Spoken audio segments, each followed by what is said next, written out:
Report پیش کرتے ہیں چودھری رحمت علی، چیئرمین تحصیل ڈسکا۔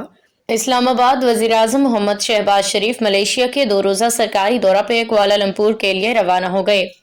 نائب وزیر اعظم وزیر خارجہ اسحاق ڈار، وفاقی وزیر اطلاعات و نشریات عطا اللہ تارڑ اور وزیر اعظم کے معاون خصوصی طارق فاطمی بھی ملائیشیا کے دورہ پہ گئے ہیں۔ وزیر اعظم پاکستان ملائیشیا کے وزیر اعظم انور ابراہیم کی دعوت پہ ملائیشیا کا دورہ کر رہے ہیں۔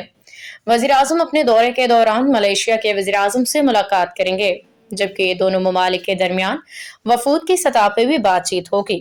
دونوں ممالک کے درمیان مختلف شعبوں میں تعاون کے معاہدوں اور مفاہمتی یادداشتوں پہ دستخط بھی ہوں گے۔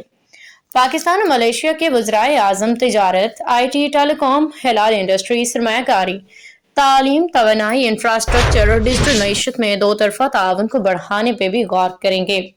اس دورہ کے دوران عوام سے عوام کے روابط بڑھانے کے لیے تعاون کے مواقع تلاش کرنے پہ گفتگو ہوگی۔